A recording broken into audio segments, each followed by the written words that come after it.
saya ketahui itu kita sudah melihat bahwa sesuatu yang disuruh itu tidak semuanya adalah wajib, karena sesuatu yang disuruh bisa menjadi sunnah. Contoh ketika Allah menyuruh kita sholat sunnah, di situ kategorinya Allah nyuruh tanpa tahu itu kan sifatnya bisa saja sunnah, nggak bisa dikatakan wajib. Dan hal yang dilarang Allah itu bisa menjadi haram, tapi bisa juga menjadi makruh. Jadi bukan berarti bahwa perintah Tuhan itu kalau wajib sudah dikatakan wajib dan haram bisa dikatakan haram tanpa mengetahui dalil-dalilnya atau hukum Islam yang lebih jelas. Lagi ada juga menurut pendapat dari beberapa orang yang saya temui, pertama, tertegaskan atau luruskan bahwa segala suruhan atau perintah itu tidak dihukumi wajib, bisa sunnah, dan segala larangan tidak hanya haram, bisa pula makruh. Kedua, bentengi diri agar kita tidak mudah terpengaruh atau terbawa oleh pola pikir mereka. Mungkin di antara mereka ada yang taklid atau ikut-ikutan semata tanpa tahu ilmunya. Dari dalil-dalil yang saya ketahui itu ada dua. Yang pertama, Auzubillahiminasyaitonirrajim. Bismillahirrahmanirrahim. Wa minal wa minal laili fatajat bihi nafilatan laka asoan ya asoka buka makoman mahmuda, yang artinya, dan pada sebagian malam lakukanlah sholat tahajud sebagai suatu ibadah tambahan bagimu, mudah-mudahan Tuhanmu mengangkatmu ke tempat yang terpuji. Nah, berarti pandangan saya dari arti tersebut adalah bahwa sholat tahajud itu bukan berarti walaupun dia hukumnya sunnah, bukan berarti kalau bukan berarti walaupun dia sunnah itu kita nggak mengerjakan gitu. Jadi bisa dibilang sholat tahajud itu walaupun sunnah ada untungnya, ada ada ada apa tuh, gak hanya menambahkan pahala, tapi bisa menambahkan amal ibadah, juga bisa menghapus dosa-dosa di saat membaca istighfar 100 kali setelah sholat tahajud. Dan yang kedua, dalilnya yang berbunyi, ya yuhallazina amanu iza nudiya lis-sholawati min yaumil jumu'ati pas au ila zikri wahi wazaru lul baih zalikum khairul lakum in kuntum ta'lamun. Wahai orang-orang yang beriman, apabila telah disuruh untuk melaksanakan sholat pada hari Jumat, maka segeralah kamu mengingat Allah, dan tinggalkanlah jual beli, yang demikian itu lebih baik bagimu jika kamu mengetahui. Jadi yang saya tangkap dari arti ini adalah walaupun walaupun sholat Jumat itu termasuk wajib bagi umat Muslim untuk para ikhwan. Nah, sedangkan diartikan ini di saat kita sedang lagi jual beli atau di saat kita sedang jualan, itu kan udah misalkan mendekati waktu sholat Jumat. Nah, biasanya kan banyak orang-orang bilang sholat Jumat itu bisa bikin kita tidur lah atau apa gitu. Banyak sekali orang-orang males gitu ya kan, saking fokusnya terhadap dunia tapi lupa sama Tuhannya sendiri gitu. Nah, itu kan perbuatan yang salah. Sebenarnya walaupun sholat Jumat itu bisa dibilang khutbah atau pidatonya lama, bukan berarti bukan berarti bukan berarti khutbahnya lama itu kita nggak apa kita cuma tidur aja gitu. Tapi itu ada ilmu yang dimana ilmu itu tidak kita ketahui dan berguna bagi kehidupan kita suatu saat nanti. Terus yang kedua, uh, kita bisa mendapatkan pahala karena sholat Jumat itu kita harus dilaksanakan dengan di masjid. Yang ketiga, uh, uh, yang ketiga itu kita bisa mendapatkan apa ya, makanan yang gratis. Sekian dari jawaban saya. Mohon maaf bila ada kekurangan atau kesalahan. Wabillahi taufiq walhidayah. Assalamualaikum warahmatullahi wabarakatuh.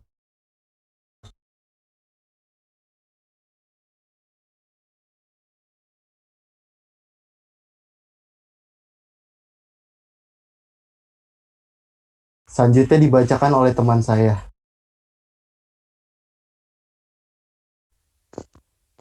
Saya Aulia Rahman izin menjawab pertanyaan dari saudari Yuli Khairunisa dari kelompok 8. Pertanyaannya, bagaimana dengan khilaful aula? Apakah termasuk dalam hukum tahrifi yaitu makruh? Lalu bagaimana posisinya?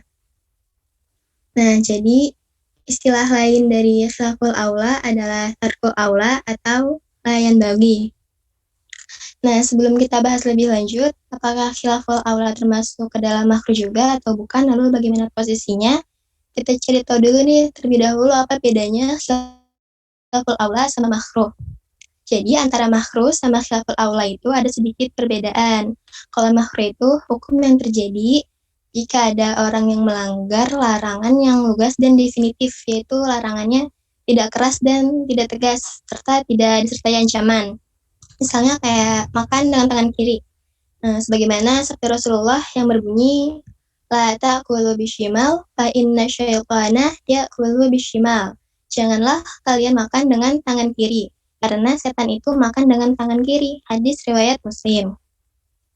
Nah, sedangkan kalau khilaful aula itu, hukum yang muncul jika ada orang yang melanggar hal-hal yang sunnah. Jadi, semua hal yang sifatnya bertentangan dengan yang disunahkan, maka disebut khilaful aula. Contohnya berpuasa Arafah bagi orang yang berhaji. Jadi Rasulullah itu kan mencontohkan saat berhaji beliau tidak berpuasa Arafah. Dengan demikian, orang yang berhaji dan wukuf di Arafah disunahkan tidak berpuasa untuk mencontoh Rasulullah. Nah, jika ada yang melanggar dan malah berpuasa di hari itu, maka hukum perbuatannya itu disebut khilaful aula, bukan makruh. Lalu bagaimana sih posisi khilaful aula? Nah, jadi posisi khilaful aula itu terletak di antara makruh dan mubah. Ada pula pendapat menurut Az-Zarkashi, khilaf aula itu masih masuk rincian makruh. Jadi bukan kategori baru dari ahkam khamsah, 5 hukum yang tadi itu. Nah, tetapi menurut kalangan Hanafiyah, makruh itu hanya terbagi dua, yaitu makruh tanzih dan makruh tahrim. Kurang lebihnya sekian, mohon maaf apabila ada kata yang salah. Assalamualaikum warahmatullahi wabarakatuh. Lanjutkan dilanjut oleh teman saya.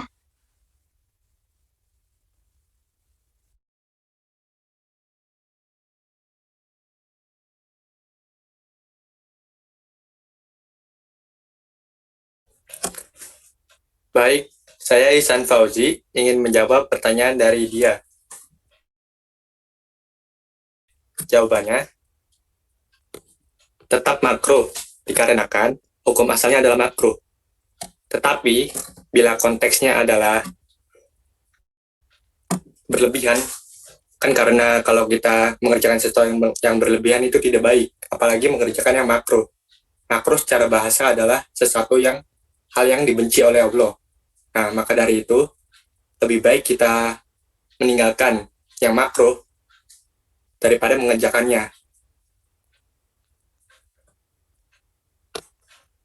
Intinya, kalau kita sudah tahu sesuatu hal itu makruh, yakni dibenci oleh Allah, nah, lebih baik kita tinggalkan untuk mendapatkan pahala daripada kita mengerjakan dengan sia-sia. Tapi menurut ahli fikih itu terdapat perbedaan. ada beberapa ulama yang mendefinisikan makruh itu bisa menjadi haram bila dilakukan dengan terus-menerus, sesuai dengan dalil dari surat An-Nahl ayat 116 yang artinya, dan janganlah kamu mengatakan terhadap apa yang disebut-sebut oleh lidahmu secara dusta, ini halal dan ini haram, untuk mengada-ngadakan kebohongan terhadap Allah. Sesungguhnya orang-orang yang mengada-ngadakan kebohongan terhadap Allah, dia adalah beruntung. Jadi intinya, bila kita mengerjakan sesuatu yang makruh itu secara terus-menerus, walaupun hukum asalnya adalah makruh, namun bisa menjadi haram, karena makruh sendiri adalah hal yang dibenci oleh Allah. Lebih baik kita tinggalkan daripada kita mengerjakannya. Kurang lebih seperti itu.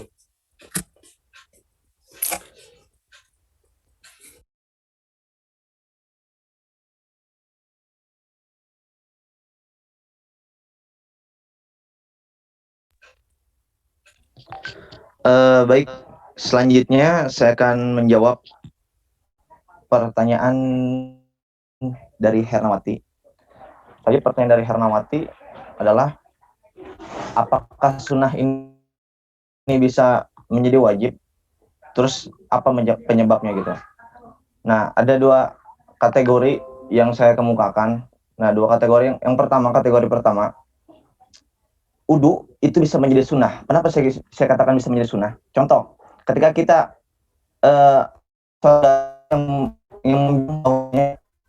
kalau kita sebelum tidur itu harus berwudu, karena itu adalah agar menjaga kesucian diri kita. Yang hadis ini diriwayatkan oleh Ibnu Hibban yang berbunyi, barang siapa yang tidur dalam keadaan suci, maka malaikat akan bersamanya di dalam pakaiannya.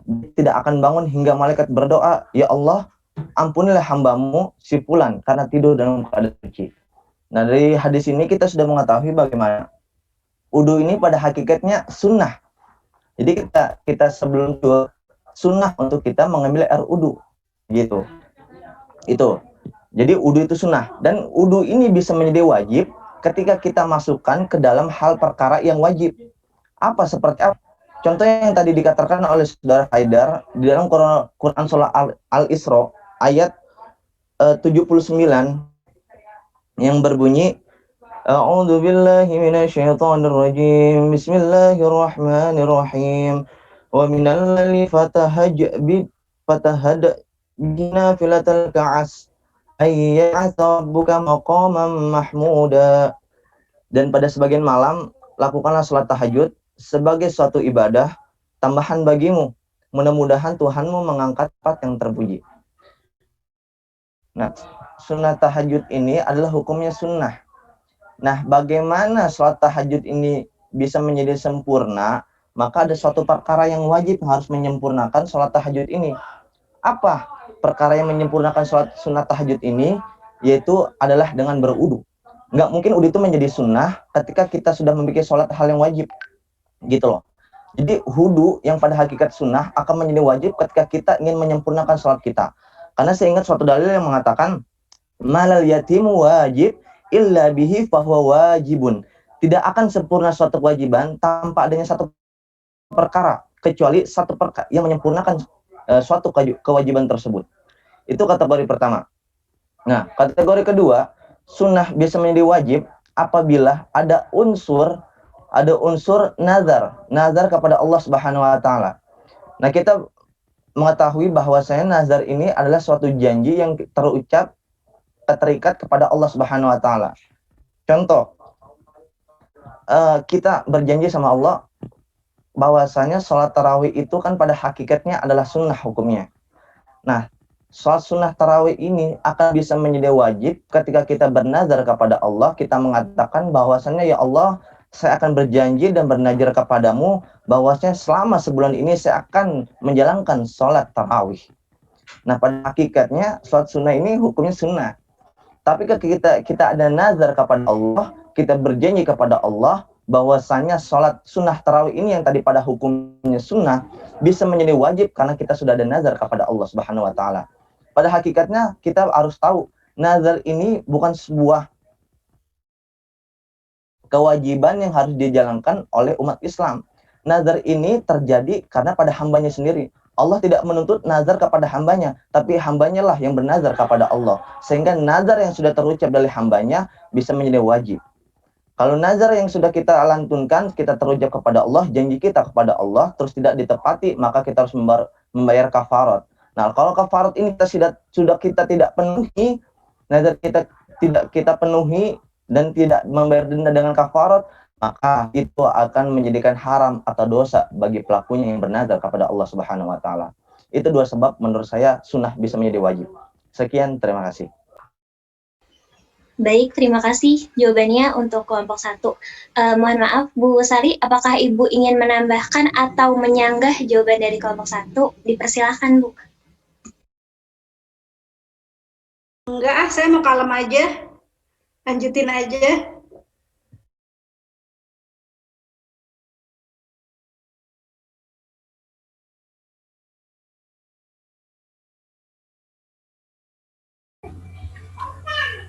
Terima kasih untuk teman-teman yang sudah bertanya dan teman-teman kelompok 1 yang telah menjawab dengan baik.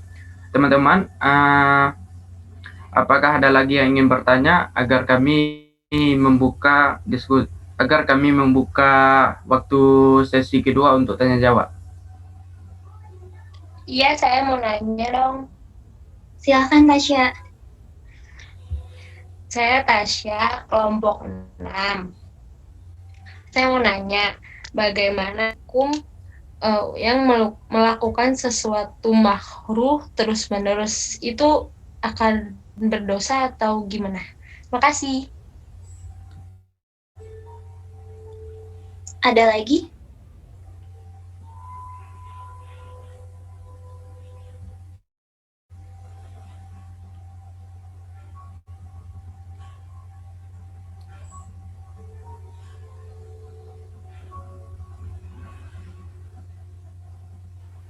Mungkin tidak ada ya, karena hanya ada satu pertanyaan, kami akan memberikan waktu 10 menit untuk teman-teman kelompok 1 mendiskusikan jawabannya. Bagaimana kelompok 1? Siap. Baik, waktunya dimulai dari sekarang.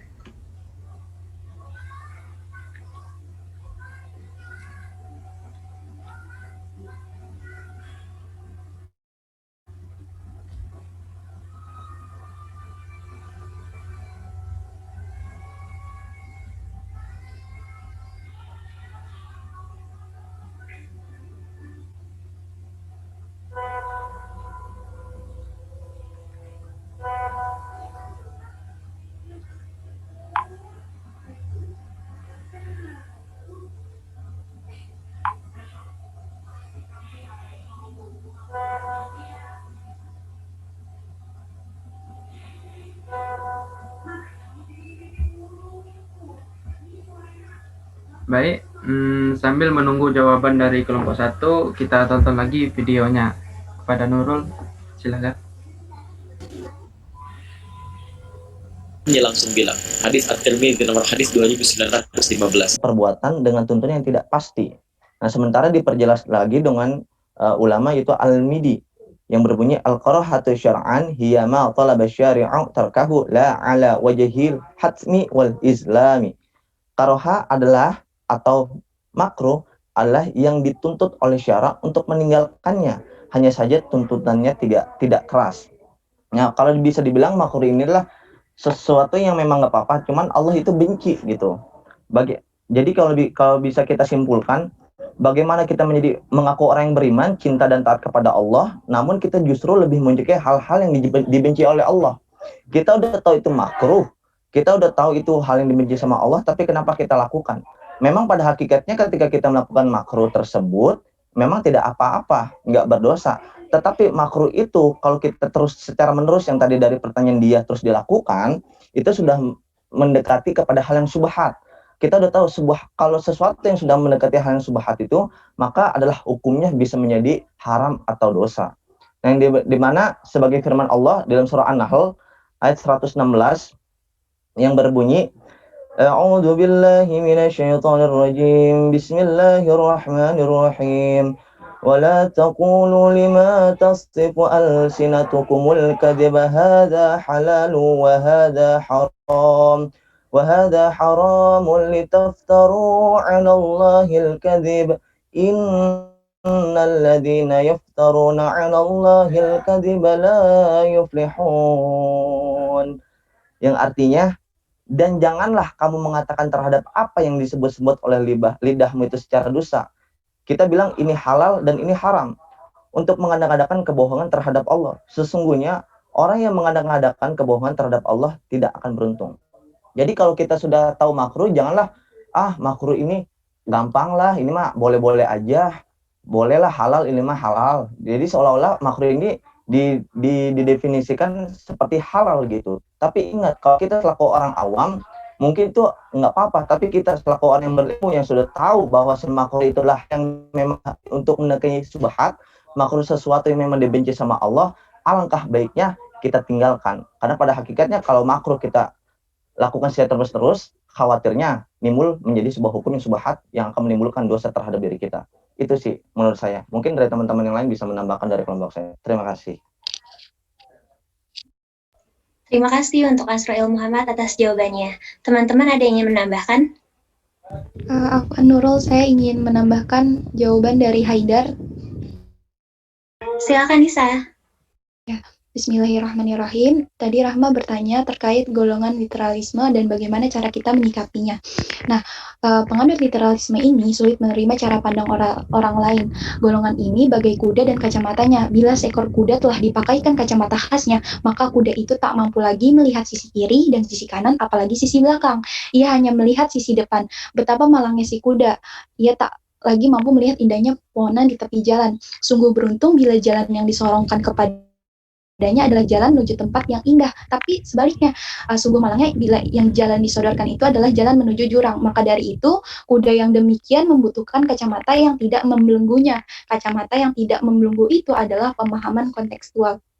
Nah, cara kita menyikapinya itu dengan cara berhati-hati. Karena apa? Karena kita itu tinggal di Indonesia. Dan Indonesia notabene adalah negara yang heterogen dan plural. Sehingga banyak permasalahan yang muncul gitu. Dalam menghasilkan suatu produk hukum, tidak hanya menafsirkan atau menggali hukum itu secara tekstual saja, tetapi kontekstual. Itu saja. Terima kasih. Terima kasih Nisa. Ada lagi yang ingin menambahkan?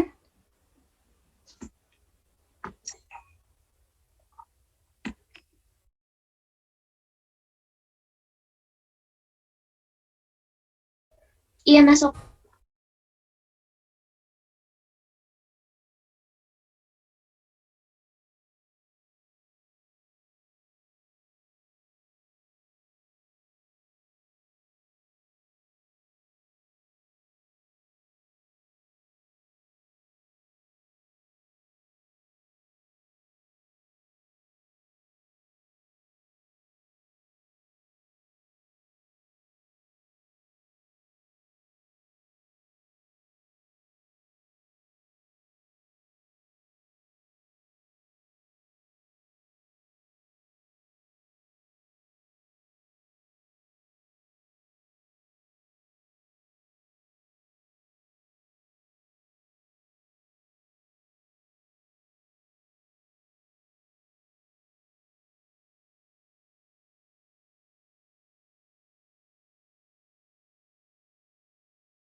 Baik, terima kasih Gema. Ada lagi yang ingin menambahkan? Dan satu hal, saya ingin menambahkan, satu hal yang dalam bernazar itu, bahasa nazar itu yang saya katakan ada dua. Ada nazar lajjat, ada nazar itu tabarrur. Nah, yang dikatakan oleh saudara Gema, yang dilarang oleh baginda Rasul, yaitu Nabi Muhammad SAW, yaitulah nazar tabarrur. Nazar yang memang berhubungan dengan Allah langsung. Jadi ketika kayak nazar lajjat itu, seperti kayak kita, yang tadi Gema bilang, kalau kita memang sudah kita jadi berhubungan dengan manusia sendiri, Misalkan kalau nanti saya bohong dengan perkataan saya, nanti kamu akan saya kasih uang 1 juta gitu. Misalkan kita berjanji terhadap manusia itu sendiri. Jadi ketika kita melanggar itu hal yang tidak apa-apa.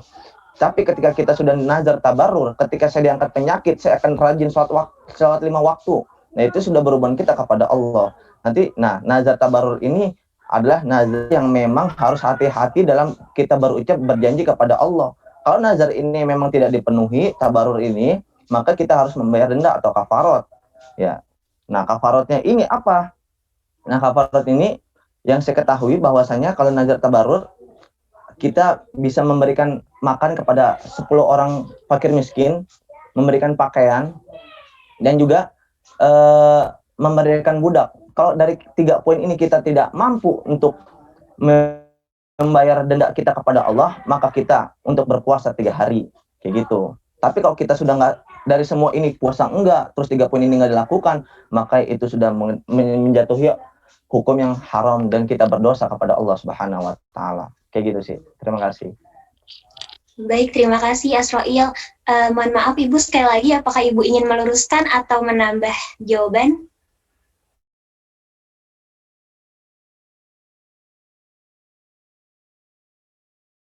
Belakangan aja ya, saya bingung mau nulis, mau ngeklik unmute-nya. Belakangan aja nanti saya ini lagi, saya jelaskan lagi. Artinya tapi pada dasarnya jawabannya udah oke kok. Baik Bu, teman-teman sesi tanya jawab sudah ditutup ya. Selanjutnya mungkin yang sudah kalian tunggu-tunggu, ada reward nih buat 3 peserta terbaik hari ini. Silahkan nomor 1 dipilih.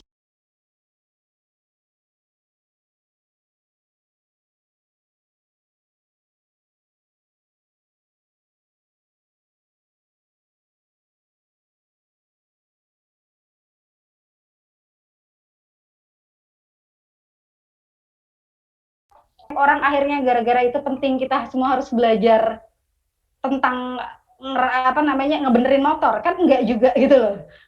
Makanya akhirnya nanti masuknya jadi bikin fardu kifayah, sama seperti halnya Anda akan belajar bahwa belajar agama juga fardu kifayah. Termasuk salah satunya belajar usul fiqh adalah fardu kifayah.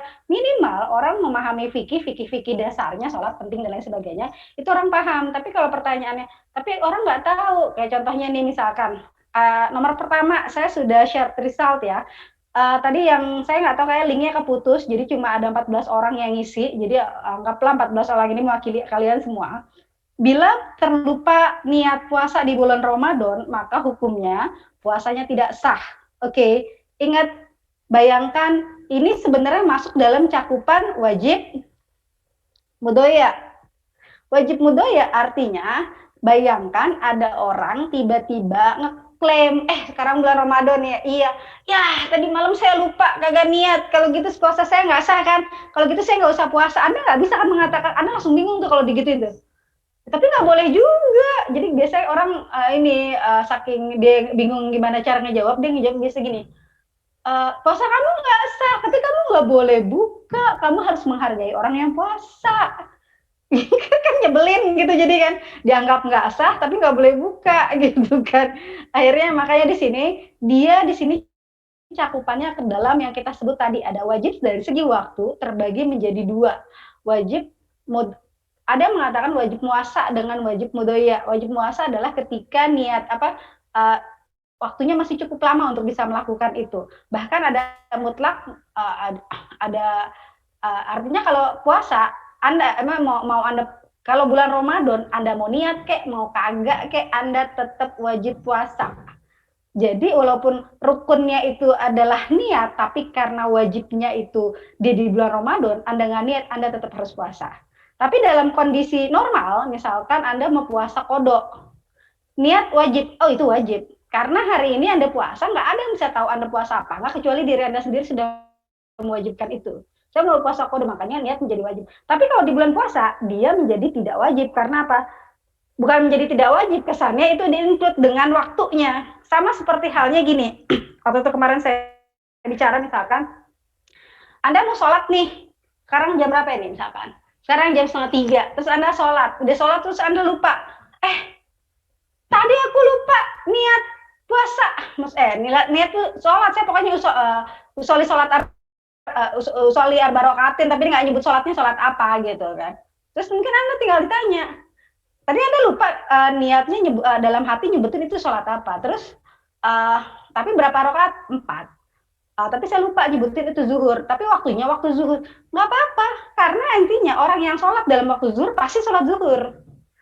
Tapi makanya kenapa akhirnya yang tadi saya bilang itu makanya di sini kalau rasa puasanya tidak sah, itu dominan lagi ya jawabnya 36%. Puasanya sah saja karena masuk dalam cakupan wajib muhaddad. Muhaddad itu adalah hitungannya dengan hari.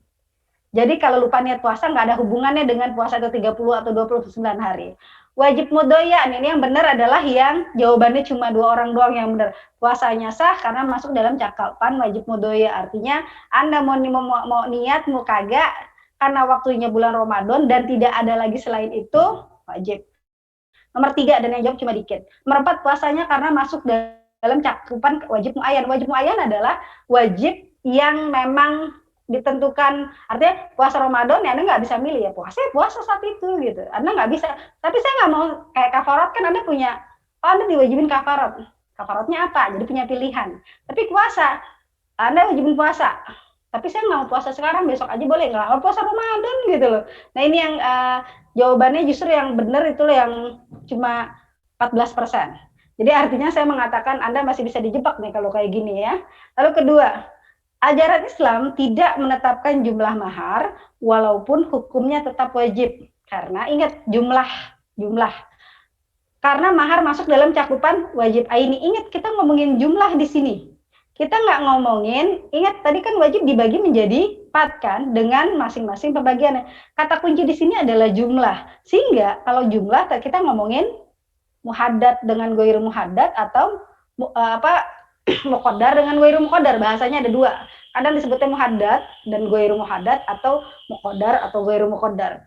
Nah, di sini mahar masuk dalam cakupannya wajib ghair muhaddad atau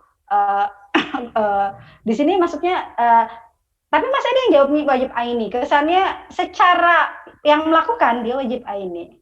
Secara dia bisa milih yang dia punya pilihan apa enggak, dia wajib muhayyar, dan itu salah juga. Wajib mutlak enggak juga, karena kesannya waktunya bisa kapan aja, karena biasanya mahar diberikan selama masa pernikahan gitu kan.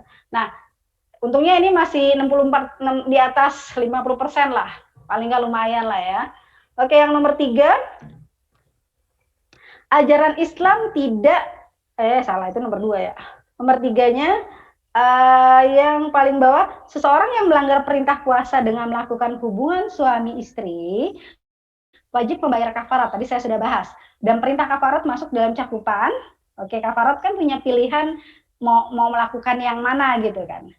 Wajib muayyan kan berarti nggak punya pilihan, berarti salah. Wajib muhaddad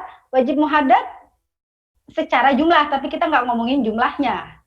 Walaupun memang tadi kalau kafarat kan kesannya biasanya pilihannya memerdekakan budak, berarti cuma 1, atau memberikan makan orang miskin, atau puasa gitu kan. Secara jumlah jelas gitu kan. Wajib mudoya, waktunya ditentukan. Enggak juga, tergantung uangnya ada apa enggak kan. Terakhir adalah wajib kifayah. Yang benar yang mana sih? Nggak ada yang benar ya? Harusnya wajib muhayyar. Tapi yang benar, untungnya yang wajib muhaddad yang lebih mendekati wajib muhaddad karena jumlahnya jelas. Oke, 36%. Alhamdulillah lah lumayan. Nah, teman-teman, nanti tuh kalau ngomongin wajib aja udah sedemikian banyak gitu loh. Yang menarik adalah tadi saya mancing kali ya. Oke, di sini dulu deh ya. Aduh, bentar. Lupa, saya belum share. Oke. Share screen. Oke, di sini ya. Oke, let's see di sini. Oke, teman-teman lihat di sini. Di sini hukum syara, oke, di sini taklifi. Jadi sebenarnya membahasnya gampang. Taklifi adalah perintah untuk melakukan. Kalau melakukannya dengan bijazminnya kalau perintah melakukan sesuatunya tegas, jadinya wajib. Perintah melakukan tapi tidak terlalu tegas, jadinya sunnah. Perintah meninggalkan sesuatu dengan tegas, haram. Perintah meninggalkan sesuatu tidak terlalu tegas, makruh. Perintah untuk bisa memilih antara meninggalkan atau mengerjakan jadinya mubah. Oke ya. Nah, wajib tadi, wajib dibagi kepada 4. Kalau dibagi wajib kaitannya dengan orangnya, orang pelakunya kita sebutnya aini, kifai. Aini tidak bisa diwakilkan, kifai artinya masih bisa, selama ada orang yang melakukan maka sudah ada perwakilan, gitu kan? Makanya sholat jenazah kita nggak harus melakukan, atau usul fiqh kita kifai, ini tetap wajib dipelajari, cuma nggak harus semuanya. Nanti kita bisa nanya ke orang yang sudah jago di bidang itu. Oke, secara kandungan perintah artinya ada pilihan atau tidak. Kalau muayyan berarti jelas hanya itu yang diwajibkan. Kalau muhayyar kesannya kita punya pilihan kayak tadi kafarat. Ada beberapa pilihan mau yang mana gitu kan. Nah, ini yang kita sebut muhayyar. Dari sisi waktu kita punya 2, mutlak dan muakkad. Mutlak itu kesannya kewajiban yang diwajibkan tapi waktunya bebas. Kalau muakkad kewajiban tapi waktunya ada 2, muasa waktunya luas atau mudoya. Biasanya orang suka mengkaitkan muasa sama mutlak, jangan-jangan itu juga gitu loh. Karena mutlak kan waktunya bebas. Muasa waktunya luas, itu juga. Tapi yang membedakan adalah ketika mudoya waktunya terbatas. Nah, contohnya apa? Oh, banyak gitu. Kadar, dari sisi kadar itu ada, berarti kita ngomong jumlah. Ada muhaddad atau ghairu muhaddad yang sudah ditentukan jumlahnya dengan tidak. Bisa jadi saya kan ngomong gini, teman-teman, menurut teman-teman, mahar, pemberian mahar dari suami ke istri, dilihat dari 4 ini kira-kira masuknya kemana? Mahar jadi aini apa kifai?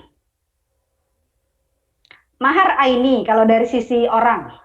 Dari sisi kandungan perintah boleh milih nggak? Saya mau bayar mahar, saya nggak mau bayar mahar. Kalau dari sisi perintah kan berarti muayyan, karena kita nggak bisa milih. Artinya saya nggak mau bayar mahar deh, tapi saya bayar yang lain aja gitu, nggak bisa. Dari sisi waktu mutlak atau mudoya, atau gini deh, dari sini muasa atau mudoya. Biasanya kita mengatakan muasa. Kalau mutlak kan terlalu umum banget. Muasa lah, artinya mahar bisa dibayar pas lagi sebelum akad, bisa jadi utang kan kalau suaminya udah punya duit. Hati-hati kayak gitu. Makanya kan kalau bilang saya terima nikahnya ini hutang, artinya itu masih boleh dengan syarat isinya mengatakan karena kamu masih utang berarti kamu nggak deket saya juga. Kalau istri kayak gitu masalah baru. Dari sisi kadar, mahar itu muhaddad atau ghair muhaddad? Oh, mahar jatuhnya ghair muhaddad karena mahar ditentukan oleh bukan ditentukan oleh hukum syariah, tapi ditentukan oleh hukum oleh masing-masing orang untuk melihat kadarnya. Oke, di sini ada pertanyaan saya cek. Di TikTok ada nego. Apa tuh? Nego mahar, Bu. Walau, ya artinya kan itu memang artinya itu ghair muhaddad kan, tidak ditentukan berarti kan. Oke ya, sampai sini. Jadi nanti bisa jadi saya nanya, apa hukum misalkan, apa hukum memberikan sedekah, apa hukum membayar zakat, ya kan? Membayar zakat dari 4 wajib dari berbagai sisi. Jadi Anda harus jelas. Zakat berarti aini, dia muayyan, oke kan? Zakat biasanya mudoya karena waktunya terbatas, khususnya zakat fitrah, kan kita bilangnya zakat fitrah lah ya. Mudoya karena kalau sudah masuk syaratnya berarti udah wajib. Kadarnya muhaddad karena ditentukan kalau namanya zakat kan. Mau lebih boleh tapi nggak boleh kurang dari jumlah tertentu kan. Nah, Anda harus bisa membayangkan itu nanti kalau saya nanya satu hukum sebutkan hukum ini dari berbagai sisi, berarti Anda harus bisa jelaskan itu. Kedua, oke, ada lagi kita sebut dengan, nah di sini mandub atau sunnah kita sebutnya. Ini menarik. Ada 2, dari sisi kelaziman ada muakkad dengan ghair muakkad. Artinya kelaziman Nabi biasa melakukan, ada muakkad Nabi sering lakukan, ghair muakkad Nabi tidak sering lakukan. Ada kemungkinan ditinggal. Nah, ini yang menarik nih. Tadi kita berdebat di sini. Ada huda, ada zaidah, ada nafilah. Ini kenapa saya perlu Saya perlu ke kalian karena let's see. Karena saya ingat banget, kita lihat di sini. Anda lihat bahwa dari sisi kemungkinan meninggalkan perbuatan sholat Jumat itu masuknya ke sunnah huda. Artinya perbuatan yang dituntut untuk dilakukan karena besar manfaat yang didapatkan dan orang yang meninggalkannya kadang dianggap sesat. Namun, sunnah dalam bentuk ini merupakan kelengkapan dari kewajiban keagamaan tapi saking banyak orang yang besarnya manfaat, artinya orang akhirnya memahaminya sebagai wajib. Tapi pertanyaannya kan karena simpel, kalau wajib kan nggak boleh ditinggalkan sama sekali, cuma dia memang kelengkapan dalam artian yang memahami, artinya dia masuk dalam cakupan sunnah huda. Cuma lagi-lagi saking dekatnya ke wajib, berapa inci lagi udah wajib gitu. Cuma memang akhirnya kalau pertanyaan, tapi kita pahamnya wajib ya nggak masalah, karena kan ini memang masuk sunnah yang sudah sunnah tertingginya gitu loh. Artinya diharapkan jangan ditinggal gitu kan. Bahkan kan ada sunnah zaidah dan nafilah. Oke ya, ini yang artinya jangan gara-gara belajar ini tiba-tiba ya udah besok dari nggak usah sholat Jumat. Parah ya, karena lagi-lagi tadi kemungkinan ditinggalkan, kalau sunnah huda biasanya kemungkinan ditinggalkannya itu tipis lah, artinya karena biasanya kecuali memang ada darurat banget baru biasanya mereka tidak nggak mau ditinggalkan. Oke ya. Haram ada kedua, bagi dua, ada haram karena karena kekuatan dalilnya, ada karena substansinya. Tadi kekuatan dalilnya kita ada dalil qot'i atau zoni. Jadi dilihat kalau qot'i maka tadi haram, tapi kalau zoni maka tadi makruh tanzih atau semacamnya. Substansinya ada zati, ada ardi. Zati karena memang dia ada nasnya langsung, kalau ardi berarti karena urunannya dari situ. Ini hukum wadi. Oke, sampai sini teman-teman ada pertanyaan? Simpel sih, tapi biasanya nanti kalau dia masuk kasus baru seru, karena akhirnya baru akan keluar kasus-kasus yang oh iya ya ini harusnya masuk ke sini ya. Oh iya ya, nah kayak gitu. Oke, sampai sini teman-teman ada pertanyaan? Atau gampang banget usul fiqh ya berarti ya? Oke.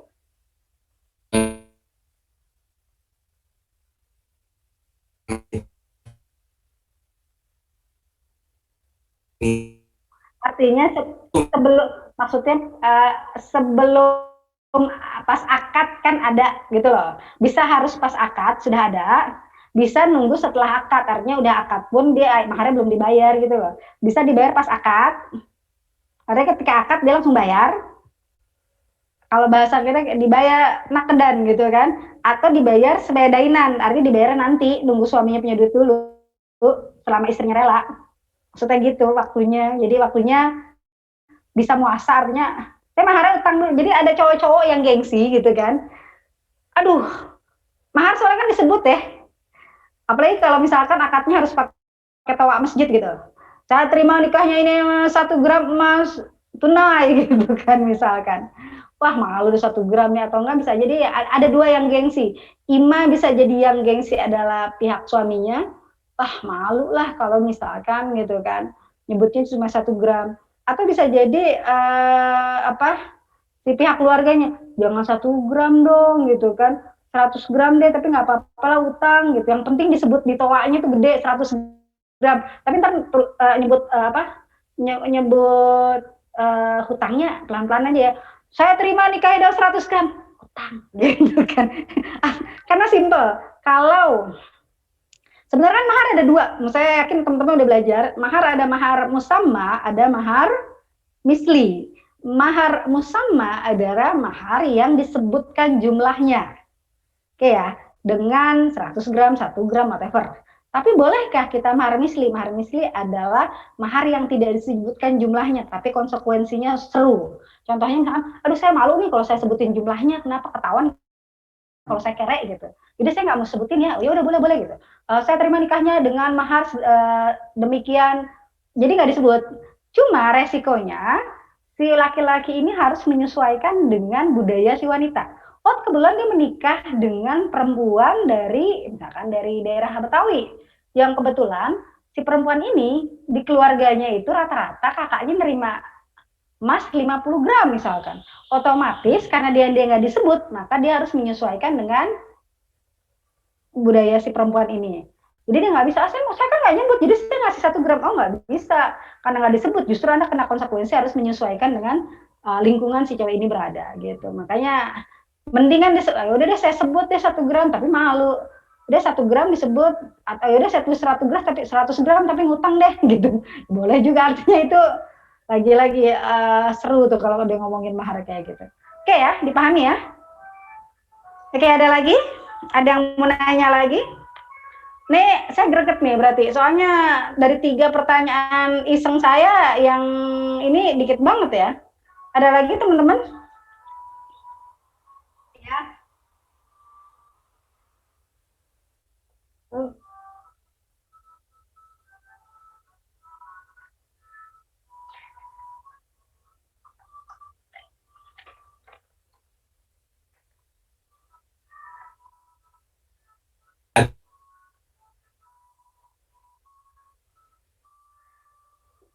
Lebih baik kamu bilang mahar 1 gram tapi tunai. Berarti kamu udah kelar urusan kamu. Mendingan walau khotaman min hadid kan, walau khotaman min hadid, walaupun dengan cincin dari besi gitu kan. Mendingan kamu ngomong deh dari cincin dari besi. Terlepas kamu mau ngomongin orang, ih masa sih lulusan S1 UNJ cuma 1 gram, saya cuma cincin dari besi misalkan. Tapi minimal kamu nggak akan ditagih sama someday sama istri kamu. Kamu kan masih utang gitu, nggak enak banget gitu. Mending jadi kelar sejawal gitu loh. Toh selama si mertuanya juga nerima, itu menurut saya itu lebih baik dibandingkan gengsi menyebutkan jumlah atau akhirnya berhutang yang akhirnya mending kalau misalkan istrinya bilang, kamu kan tadi nyebut di toa 1 kilogram emas, mana uangnya gitu? Ya nanti aja ya gitu. Oh nggak mau kalau gitu, saya nggak mau saya nggak mau kita sekamar dulu. Istri berhak atas itu. Yang jadi masalah itu nanti ya, kan jadi masalah baru lagi malu-maluin gitu kan. Mendingan apa adanya lah gitu. Paling ya di awal-awal dikata-katain lah ya, ini masa sih, tapi ya nggak apa-apa lah gitu. Daripada Anda ketahuan kesana dari awal udah nipu, karena saya khawatirnya bisa jadi misalkan Anda ngibul 1 gram emas, tiba-tiba yang penting udah sah dulu gitu kan. Ingat loh ada namanya kan pembatalan nikah. Dia ngerasa salah satu syarat, kalau ada yang mengatakan mahar itu bagian dari rukun, atau dia mengatakan di bagian dari akad. Tapi kalau salah satu rukun itu rusak, dan tiba-tiba dia mengatakan saya ditipu, dia ngaku 1 gram emas, ternyata 1 kilogram emas, ternyata dia nipu. Itu bisa jadi sang istri mengajukan pembatalan nikah dan nikah Anda batal. Mendingan adalah yang apa adanya aja lah gitu. Bisanya berapa? Yang menarik gini, satu hal ini sebenarnya pelajaran fikih ya, tapi muncul di usul fikih. Oke lah. Satu hal yang menarik adalah tadi saya mau ngomong apa? Kacau. Satu hal yang menarik adalah ketika ngomong mahar itu yang sekelibat ya. Jadi saya suka lupa ya begini. Ketika bicara mahar itu tadi harusnya apa adanya, harus dan walaupun ada yang mengatakan, orang suka ngomong di Islam itu kan mahar berarti kita membeli wanita gitu kan. Padahal kita cuma bilang loh, kalau mahar membeli wanita, kalau mahar adalah bukti kalau laki-laki bisa membeli wanita, lo berarti maharnya kasih ke orang tuanya dong, tapi kan kenyataannya enggak. Mahar diberikan kepada istri, artinya sebenarnya itu adalah bagaimana suami kesannya menunjukkan komitmen dia untuk bisa menafkahi istrinya, salah satu dan pintu masuknya adalah melalui mahar gitu loh. Itu aja, lebih ke sana sih arahnya. Oke, ada lagi? Bu, maaf boleh tolong jelasin yang tentang wajib dari berbagai sisi itu nggak Bu? Soalnya tadi kecepatan Bu. Oke, menarik. Ya maaf ya Bu, soalnya biasanya kan di record gitu, jadi bisa di review. Tapi sekarang kayaknya belum di record gitu. Gak apa-apa. Oke, teman-teman, back ya, saya kembalikan ke sini. Oke, wajib. Nah, di sini wajib ya. Nah, wajib dibagi menjadi 4. Oke ya. 1, wajib dilihat dari orang yang melakukan. Orang yang melakukan, jadi artinya wajibnya dilihat, kita sering dengar wajib kifayah atau wajib aini. Wajib aini adalah ketika hanya orang itu yang boleh melakukannya dan tidak bisa diwakilkan oleh orang lain. Contohnya, sholat 5 waktu jatuhnya adalah wajib aini. Karena kalau ada orang, aduh saya lagi malas sholat, gantiin saya dong, itu nggak bisa sayangnya, karena itu wajibnya wajib aini. Tapi ingat, ada sholat juga yang wajibnya wajib kifai, yaitu sholat jenazah misalkan. Misalkan ada orang yang meninggal, mungkin ada orang yang nggak suka sama orang tersebut, sehingga sekampung itu nggak suka dengan orang tersebut, sehingga jatuhnya adalah, loh, kalau ada yang sedangkan menyolatkan jenazah kan jadinya wajib. Cuma selagi tidak ada satupun yang menyolatkan, kesannya satu kampung itu jadi dosa semua. Tapi kalau ada dari satu kampung ada satu orang aja mau melakukan, maka wajibnya sudah terwakilkan oleh orang yang tadi kita bilang wajib kifai. Jadi terwakilkan oleh tersebut. Termasuk misalkan belajar usul fiqh, jatuhnya aini atau kifai. Kita melihat dulu dia urgensinya untuk semuanya atau memang cukup sebagian orang aja yang belajar dan kita bisa nanya dia gitu. Nah kita mengatakan dia wajibnya kifai, jadi bukan aini gitu. Karena samanya iyalah kalau nggak ada yang memahami usul fiqh jadi kacau semua nih, nanti jatuhnya dimubah semua nih atau apa gitu. Oke ya, itu yang pertama. Jadi makanya wajib yang pertama adalah kita lihat dari sisi orangnya, diwajibkan ke orangnya itu apakah memang hanya orang tersebut atau bisa diwakilkan ke orang lain. Kayak puasa, ya puasa mau nggak mau aini karena kita nggak boleh tuh gantiin dong puasa saya gitu. Itu menariknya kayak gitu. Jadi ini jadi artinya kewajiban yang hanya bisa dilakukan oleh orang tersebut.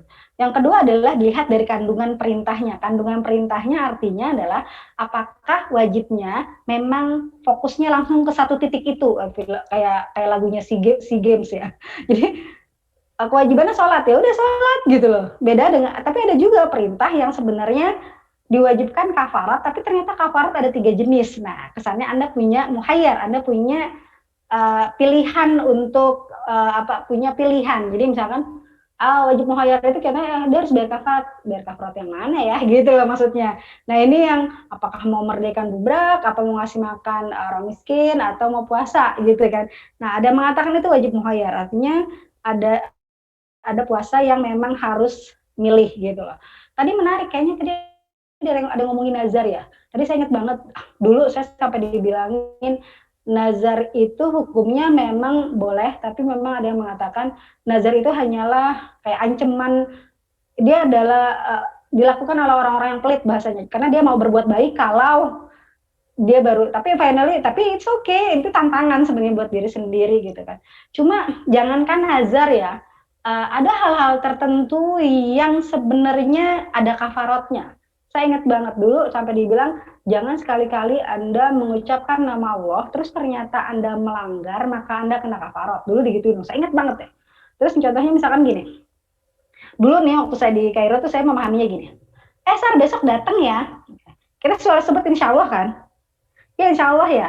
Tapi di otak Anda atau saya nggak tahu di otak Anda atau di otak kita itu sebenarnya kita udah punya jawaban insya Allah itu insya Allah beneran mau datang. Apa insya Allah sebenarnya basa-basi, ya kan?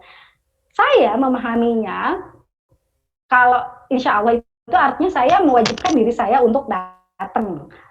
Kecuali kalau saya sudah berusaha terus ternyata hujan, maka itu saya anggap di luar kuasa. Tapi kalau dari awal saya tahu banget insya Allah saya adalah sebenarnya nggak mau datang, itu saya anggap saya harus sudah melakukan kafarot. Jadi kayak kesannya saya melanggar, saya menggunakan nama Allah untuk sesuatu yang nggak benar gitu. Dulu saya ingat banget, saya kalau kesannya saya mau basa-basi, saya nggak mau datang, tapi kalau saya bilang saya nggak bisa ya, ntar jadinya lama, saya cuma bilangnya insya Allah ya gitu. Padahal saya nggak mau datang. Entah kenapa saya mewajibkan diri saya untuk puasa kafarat 3 hari. Sampai segitunya karena dulu. Tapi kalau di sini ternyata biasa banget ya, makanya saya bingung kan. Di sini orang ucapin insya Allah intinya nggak usah ngarep deh, insya Allah di sini mah nggak bener gitu kan. Kalau dulu kan saya menganggap insya Allah itu berarti benar-benar mau berjuang banget. Kalau emang nggak bisa ya udah gitu loh. Itu pelunturan pemahaman insya Allah dulu waktu di kampus dengan di sini kayak jadi beda gitu. Walaupun saya mencoba untuk tidak melakukan itu. Oke ya, jadi itu. Ada waktu. Jadi ada wajib yang ditentukan juga oleh waktu. Ada yang namanya wajib mutlak, ada wajib muqayyad. Muakkad, sorry. Wajib mutlak adalah kewajiban, dia wajib tapi waktunya tidak ditentukan. Ada yang mengatakan makanya wajib mutlak itu contohnya misalkan haji itu jatuhnya wajib. Pertanyaannya kapan? Nah, itu menarik tuh. Nah, makanya akhirnya bila mampu. Nah, mampunya kapan? Nah, itu nggak tahu. Makanya jadi wajib mutlak. Pokoknya selama orang itu hidup, dia wajib haji gitu kan. Nah, ini yang kita bilang wajibnya mutlak. Nah, ada wajib kedua adalah wajib yang ditentukan waktunya. Nah, artinya Anda harus melakukannya pada waktu-waktu tertentu. Jadi nggak punya pilihan. Jadi misalnya, jadi ada jeda waktu. Artinya makanya kenapa ada wajib muakkad, itu yang kita sebut dengan wajib muakkad. Nah, wajib muakkad dibagi jadi dua, ada waktu yang luas, ada waktu yang sempit. Artinya, kalau wajib yang waktunya luas, contohnya misalkan, Anda bisa sholat zuhur, bisa jam 2, bisa jam 3, bisa jam 1, bisa jam 2 gitu kan. Itu yang kita bilang wajibnya puasa. Jadi Anda bisa sholat mau jam 1 boleh, jam 2 boleh gitu loh maksudnya kan. Itu wajibnya puasa. Karena pesannya kalau ada orang sholat nih, cuma pertanyaannya walaupun itu wajibnya puasa, cuma pada dasarnya orang pahamnya, pokoknya kalau sholat di waktu zuhur, itu kita pahamnya sholat zuhur, bener nggak sih? Makanya kalau ada orang lagi sholat, terus kita tepok-pok, terus tiba-tiba nengok, maaf ya, tadi saya barusan sholat sunnah. Apakah sholat kita batal? Oh tidak, karena simple. Pokoknya ini waktu zuhur, kita selalu berasumsi orang yang sholat, terus kita jadi makmum, jadi masbuk, jadi makmum, otomatis kita mengambil sholat zuhur. Makanya kenapa biasa disarankan kalau Anda mau sholat sunnah, minggir supaya nggak ditepok, sebenarnya gitu. Nah itu yang kita sebut wajib puasa. Karena apa? Ada kemungkinan orang pokoknya pahamnya, walaupun waktu zuhur, kemungkinan bisa jadi orang ternyata Anda melakukan hal yang lain. Beda dengan wajib mudoya. Walaupun wajib puasa pun ada yang mengatakan masalahnya ya itu tadi, karena dia sholat zuhur ya udah orang paham sholat zuhur karena waktunya jelas gitu loh.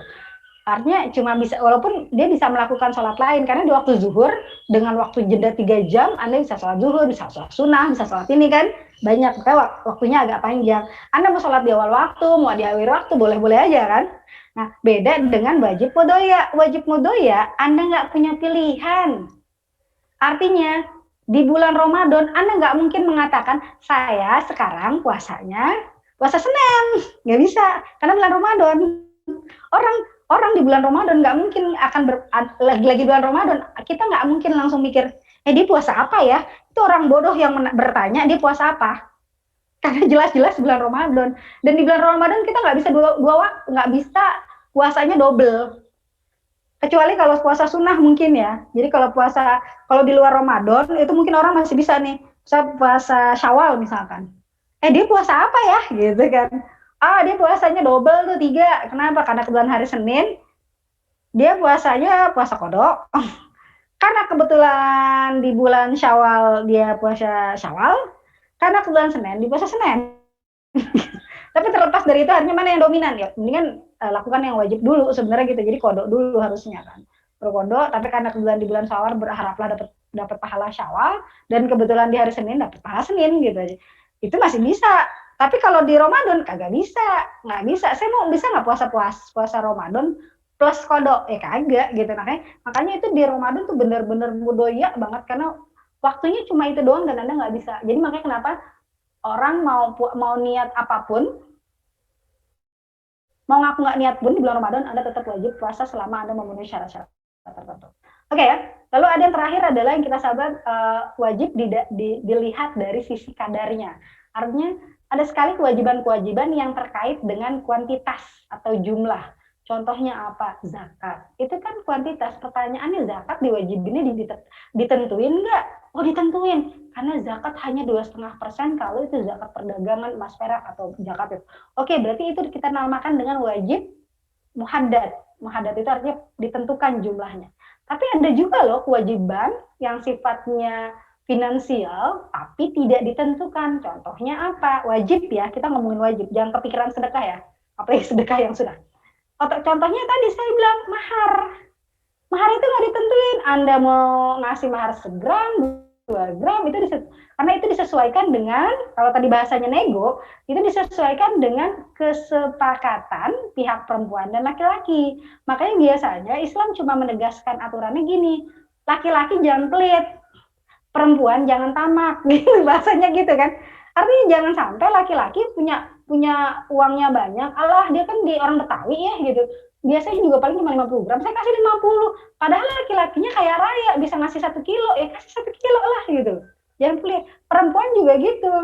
Dia ngerasa misalkan, di daerah saya minimal 50 gram, tapi kebetulan dia milih seorang laki-laki yang mungkin punya 1 gram emas aja alhamdulillah gitu kan misalkan. Tapi dia ngotot, ya udah kalau nggak mau nggak jadi, ya udah nggak jadi gitu loh. Artinya dibilang, jadi masing-masing harus saling menyesuaikan. Makanya kalau nanti saya tanya tadi lagi misalkan contohnya sebutkan hukum misalkan sebutkan hukum puasa ganti, puasa qada dari semua jenisnya, dari semua jenis kewajibannya. Oke, orang yang dibebani, apakah puasa qada harus dijalankan sendiri atau diwakili? Oh, ini. Apakah dia ada perintah atau bisa milih? Namanya juga qada, ya gantinya ke puasa lah. Tapi kalau saya fidyah bisa nggak ya? Lah kalau fidyah kan dari awal sudah ditetapkan gitu kan. Karena kita bicara udah qada kan. Udah muayyan. Waktu itu ditentukan atau mudoya? Oh, kalau mutlak nggak juga ya. Kalau mutlak kan kesannya mau 10 tahun lagi gitu kan, nggak juga kan. Ini muakkad, paling nggak ya berharap jangan sampai puasa yang akan datang masih punya utang. Oh, berarti muakkad nih. Cuma pertanyaannya muakkad atau mudoya? Kalau mudoya kesannya harus hari itu juga. Tapi kalau muasa ya bulan depan dah gitu, ya udah muasa gitu loh. Kalau kadar, nah ini menarik nih. Ini mau hadat atau gair muhadat? Loh, emang puasa berapa lama? Batalnya 3. Ya udah, berarti gantinya 3 juga. Itu disebut dengan muhadat. Jadi nanti kalau ditanya apa hukum puasa qada, ini muayyan, muasa, dan muhadat. Langsung ketemu 4 hukumnya kan? Oke, sampai sini dipahami? Halo? Halo? Iya Bu, terima kasih ya Bu. Oke, ada lagi.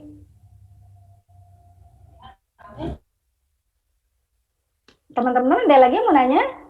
Saya izin bertanya Bu. Oke, silakan. Cek. Iya, oke, kedengeran. Izin bertanya Bu. Siap.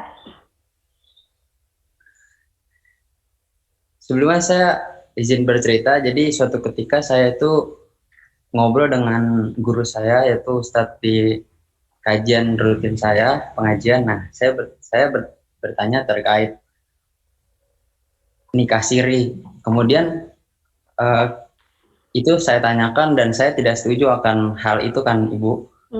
Nikah yang tanpa seizin wanita istri pertama. Nah, kemudian beliau itu menceritakan tentang kalau ada syekh, saya tidak bisa menyebutkan namanya, jadi ada syekh, dia itu sudah menikah di Indonesia. Jadi suatu ketika dia menghadapi studi di luar negeri, sekitar di Mesir atau Arab, beliau itu bertemu dengan orang-orang Palestina. Dan ternyata orang-orang Palestina itu, akhwat-akhwat Palestina itu, begitu subhanallah membuat beliau itu ingin menikahi gitu. Nah, dengan alasan beribadah kepada Allah Subhanahu wa taala dengan niat seperti itu dan dengan niat agar terhindar dari syahwat, maka beliau itu menikahi orang akhwat yang di Palestina tanpa seizin istri pertama. Nah, kemudian kan saya bilang apakah itu boleh? Terus saya juga tidak setuju kan, tapi beliau itu bilang hal itu membolehkan dan saya harus belajar lagi. Itu gimana Bu? Mohon maaf. Maksud hukumnya itu apakah ada larangan atau karena ini di Indonesia kan ada negara yang mengatur, tapi kalau di luar negeri itu gimana?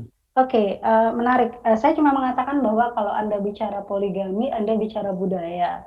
Anda bicara tentang ritme dari mana akhirnya dia boleh dan lain sebagainya. Oke ya, kita mulailah. Kita pahamnya kan kalau ngomongin poligami maka kita paham dengan dunia Arab. Bahkan Anda dulu pernah dengar mungkin cerita yang bagaimana kaum Ansor dan Muhajirin gitu kan, ketika kaum Muhajirin datang, kaum Ansor tuh akhirnya sampai ingin memberikan istrinya, sampai gitu, inget kan, buat temennya gitu, soalnya mereka datang tanpa istri. Cuma satu hal yang perlu dipahami bahwa, makanya saya suka bilang kita punya budaya yang berbeda. Budaya yang berbeda maksudnya gini. Saya kemarin kenapa di Indonesia kalau poligami itu agak tricky gitu, agak sulit karena satu, kita ngomongin pertama misalkan saya memulainya dari masalah finansial. Artinya gini ya, dari masalah budaya tanda kutip gini. Kalau di negara-negara Arab gitu misalkan, karena kita mulainya dari sana gitu kan, poligami biasanya adalah hal-hal yang biasa. Jadi mereka tetap kebiasaan untuk punya istri lebih dari satu. Makanya kenapa Islam datang untuk membatasi. Karena dulu para sahabat punya istri lebih dari 4. Makanya ketika Islam datang, dia bukan memperbolehkan poligami, tapi membatasi hanya 4. Itu yang pertama. Apa ya namanya? Sehingga kalau pertanyaan haruskah izin istri, karena itu sudah kebiasaan, mereka nggak perlu izin istri gitu loh. Mereka hanya perlu untuk memastikan kalau mereka akan bertanggung jawab dengan pasangannya. Itu yang pertama. Yang kedua adalah, jadi kita bicara budaya ya, artinya kenapa di Indonesia akhirnya agak sulit, karena khususnya sekarang ya, kalau dulu sebenarnya Indonesia juga poligami tapi alasannya berbeda gitu, karena lebih pada alasan yang berbeda. Jadi kalau di Indonesia sekarang misalkan kenapa harus izin istri? Karena memang negara ada undang-undang, kita tinggal di Indonesia, jadi kita bukan hanya hukum Islam, tapi juga ada hukum negara yang perlu diperkuat misalkan, yang kita harus patuhi gitu kan, sehingga akhirnya di kita memang khususnya PNS memang diwajibkan izin istri misalkan, karena kalau enggak istrinya bisa ngadu ke atasan, Anda bisa kena gitu kan. Itu yang pertama. Kedua adalah yang mungkin sulit adalah kita bicara tentang finansial. Di Arab, seingat saya, mereka istri itu tidak perlu tahu berapa gaji suami. Di Arab ya. Sehingga pertama memang karena mereka udah biasa paham lah kalau suami nggak boleh paling nikah lagi gitu kan. Terus tapi yang kedua adalah sang suami hanya berkewajiban memberikan nafkah ke istri sesuai kesepakatan. Udah saya kasih kamu 5 juta tiap bulan. Oke. Tapi bisa jadi istri nggak tahu tuh gaji suaminya 20 juta kah, ataukah cuma 4 juta, mereka nggak tahu. Mereka cuma tahu pokoknya tiap bulan dapat 5 juta, dapat nafkah gitu kan. Sehingga kalau suatu saat suaminya nikah lagi, 5 jutanya itu nggak berkurang gitu kan. Makanya mereka nggak terlalu banyak komplain masalah itu. Beda dengan di Indonesia. Di Indonesia biasanya ketika seorang istri menikahi laki-laki, suami saya gajinya 20, dia tuh udah tahu gajinya berapa. Jadi kesannya udah ada keterbukaan antara suami istri, sehingga mereka udah tahu, saling tahu gaji mereka. Jadi sang istri itu udah menganggap gaji suami itu adalah haknya dia. Sehingga ketika sang suami poligami, di situ akan ada pengurangan. Karena apa? Karena dia punya istri yang lain, otomatis harus berbagi dong gajinya. Disitulah mulai protes, karena saya udah harus berbagi suami, berbagi penghasilan, makanya di Indonesia bercandanya biasanya gini, ntar kalau gue kaya gue nikah lagi, karena asumsinya memang untuk masalah finansial kita terbiasa sangat terbuka, sehingga ketika akhirnya menikah lagi indikatornya gampang, kok dia ngasih duitnya berkurang ya, oh berarti, nah mulai ada tuh komplain-komplain terjadi. Jadi itu budayanya gitu loh. Ini yang menjadikan mengapa di Indonesia itu benar-benar harus bisa memberikan pemahaman yang sangat baik dalam hal ini, karena memang pengaruhnya adalah finansial juga kan, pengaruhnya juga budaya gitu kan. Sehingga kalau pertanyaan tadi ada syekh misalkan ke negara Palestina terus dia menikah lagi, kalau yang di Indonesianya juga istrinya oke-oke aja silakan gitu kan, itu urusan keluarga kan. Tapi kalau enggak ya itu lain cerita lagi gitu kan. Karena akhirnya ada negara-negara Arab pun punya kewajiban yang sama. Jadi kayak Qatar, sehingga saya dia masih punya kebijakan tidak boleh menikah lebih dari satu. Jadi saya ingat banget, jadi ada salah satu syekh dari Qatar gitu, datang ke Indonesia, terus dia suka dengan salah satu mahasiswa Indonesia, terus dinikahi. Tapi waktu itu dia bilang, oh ini dinikahnya di kedutaan aja, karena kan dia negaranya beda. Nggak mau dia, karena dia tahu kalau nikah di kedutaan akan ngecek statusnya di negaranya, dan negaranya udah menikah, bermasalah dia, karena bisa dipenjara hukum negaranya tersebut. Akhirnya dia mengatakan dia mau nikahnya siri aja gitu. Nah kebetulan si yang wanita ini mau, karena asumsinya ya udahlah gitu kan, yang penting dia tiap bulan dapat nafkah. Cuma di Indonesia nya dia hari nggak diaku, karena tidak tercatat di kedutaan, di negara kita pun dia tidak tercatat sebagai nikah resmi. Pertanyaan saya, nikah siri boleh nggak sih? Saya cuma bisa bilang, karena saya suka menganggap nikah siri itu pada dasarnya secara rukun memang memenuhi semua syarat, tapi tidak memenuhi tujuan nikah. Karena tujuan pernikahan adalah menghindari fitnah, itu yang pertama. Artinya menghindari fitnah dengan cara kita mengumumkan ke semua orang kalau ini suami istri. Dengan adanya pengumuman itu, maka akan ada saling berbagi konsekuensi. Sang suami akan menjadi ahli waris istri, sang istri juga akan mendapatkan nafkah dan menjadi ahli waris suami. Pertanyaannya, ketika akhirnya nikahnya siri, apakah atau enggak nanti kalau mereka punya anak akan menjadikan nasab dari bapaknya. Pertanyaannya, apakah dengan nikah siri itu terjamin? Yang jadi masalah ketika orang nikah siri berarti kan kesannya rukunnya terpenuhi tapi negara tidak paham. Ketika negara tidak paham, suatu saat ada masalah, negara tidak bisa mengklaim. Loh, kami nggak ada. Sehingga banyak kasus kan artis-artis kita, dia nikah siri dengan pejabat tertentu, nggak ada seorang pun yang tahu gitu kan. Dia punya anak, terus tiba-tiba sang pejabat itu tidak mengakui gitu karena memang tidak ada bukti kalau dia pernah menikah, itu ngurusnya susah. Anaknya juga dianggap bin ibunya karena memang nggak jelas. Akhirnya kan kalau dari situ baru kelihatan lah ruginya perempuan, karena apa, dia punya anak tanpa ayah, kesannya dia nggak dapat nafkah karena kebetulan si laki-laki ini tidak bertanggung jawab dan tidak ada yang bisa mengunci itu gitu. Itulah kenapa akhirnya nikah siri menjadi haram, karena secara rukun terpenuhi tapi secara konsep besarnya, secara apa, secara pembagian hak dan kewajiban antara suami istri itu tidak terjadi, jadi nggak terjamin. Laki-lakinya mah santai, perempuannya kan akhirnya yang bingung ketika dia punya anak, ketika dia punya nafkah, satu sisi. Nah itu yang kalau pertanyaannya Anda harus belajar lagi, iya Anda harus belajar lagi karena akhirnya Anda harus memahami ternyata di mana Anda tinggal Anda harus ikut peraturan tersebut. Di tempat lain mungkin nikah siri. Saya ingat banget ada beberapa teman yang bilang ke istrinya, saya mau nikah siri gitu. Istrinya bilang, oh ya gitu, kenapa kamu nggak nikah bener aja gitu kan? Karena saya punya kasus gitu. Jadi ada saudara jauh gitu kan. Dia itu suaminya sudah meninggal dan dia masih mendapatkan masih mendapatkan tunjangan karena kebetulan suaminya itu adalah PNS ya kan. Jadi ketika suaminya meninggal, istrinya mendapatkan tunjangan dari pemerintah. Terus dia dapat tunjangan tiap bulan dari pemerintah. Suatu saat dia ngerasa dia ingin menikah.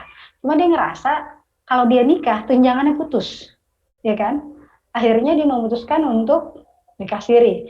Negara nggak tahu lah ya karena secara ini tidak terekam secara jejak. Cuma kan akhirnya jadi lucu. Orang jadi bertanya-tanya, kok dia kemana-mana sama cowok itu mulu gitu kan? Atau enggak akhirnya ada sih yang tahu sama tahu, akhirnya mereka tahu, oh dia nikah siri sebenarnya untuk ngadalin tanda kutip pemerintah supaya dia tetap dapat tunjangan suaminya yang dulu gitu. Di situ kan kita tanpa sadar jadi sadar dengan sendirinya, oh berarti dia menipu dong gitu. Nah intinya nggak berkah lah yang kayak gitu gitu. Kalau di Indonesia kebetulan itu nggak bisa. Jadi kalau pertanyaannya adalah Anda mengatakan hidup di Indonesia dengan model seperti itu sulit terjadi. Tapi kalau di luar, kita kan nggak tahu peraturannya seperti apa. Contoh paling gampang misalkan, kalau di luar, kalau ada orang hidup bersama selama bertahun-tahun, hidup bersama, dan itu terdeteksi walaupun tidak menikah, maka hukumnya layaknya suami istri. Ada peraturan di luar seperti itu, makanya mereka kadang kedeteksinya di situ. Di kita, selagi ada orang hidup bersama, mau 30 tahun tapi tidak terikat pernikahan, tidak akan pernah ada dokumen yang menunjukkan bahwa mereka bisa saling mewarisi, bisa saling menafkahi dan lain sebagainya. Sulit sendiri jadinya karena kita nggak punya aturan itu gitu loh. Jadi lebih ke sana ya, Egis. Halo. Oh ya Bu, siap. Dipahami ya? Oh, saya ada pertanyaan lagi Bu. Ya.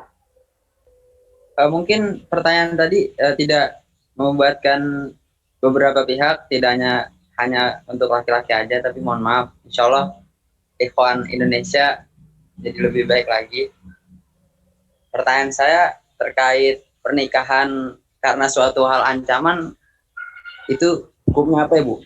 Apakah misalnya hutang itu ada hutang, kemudian beliau menikah karena suatu ancaman, nah ketika hal itu sudah terpenuhi semua, kira-kira langsung karena tidak jodoh, tidak saling sama-sama suka, tidak menyenangi, tidak bahagia, tapi karena benar-benar suatu ancaman atau paksaan, nah itu mungkin Ibu tanggapan apa Ibu? Apakah lebih baik seperti apa? Lebih baik cerai atau dulu, kamu ngomong Siti Nurbaya atau gimana nih? Aduh, saya kurang tahu Bu, beliau itu siapa? Siti Nurbaya. Iya, kamu generasi zaman now ya. Oke. Ya, saya lagi searching, Ibu saya lagi searching terkait hukum taklifi. Kemudian di sini muncul tentang pernikahan Bu. Jadi saya langsung, wah di sini menggugat, saya langsung ingin bertanya kepada Ibu. Enggak, karena simpel. Kan saya masih bingung dengan apa yang kamu maksud gitu lah. Menikah karena dipaksa. Berarti otomatis contohnya kayak apa? Apakah artinya contohnya misalkan begini, ada seorang keluarga gitu kan, dia punya hutang, terus tiba-tiba si ya udah kamu hutangnya bebas tapi anak kamu saya nikahin ya, misalkan gitu ya.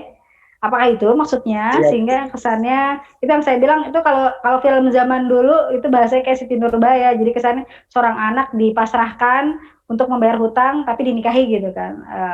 Pertanyaannya kan lagi-lagi kembali itu kan konsekuensi dari itulah, makanya kenapa konsekuensi dari suatu perbuatan walaupun yang melakukan orang tua tapi anak adalah bagian dari itu kan, sehingga dia harus membayar hutang ayahnya. Cuma lagi-lagi itu kembali kepada kesepakatan ya. Kalau misalkan si anak ngerasa nggak mau, ya sudah, paling konsekuensinya orang tua harus bayar gitu aja. Tapi kalau si anak akhirnya, biasanya kan yang kayak gitu biasanya identik dengan ketika anak akhirnya daripada orang tuanya hutang dikejar-kejar mau dibunuh, ya udah deh anaknya nikah lah gitu kan. Ya silakan, itu kan pilihannya nggak enak memang, tapi masalah itu yang kita bilang kenapa akhirnya kita tidak boleh melakukan sesuatu yang dianggap yang berpotensi membahayakan orang lain sebenarnya. Makanya dalam Islam pun kita punya kaitan kekeluargaan yang harus dijaga.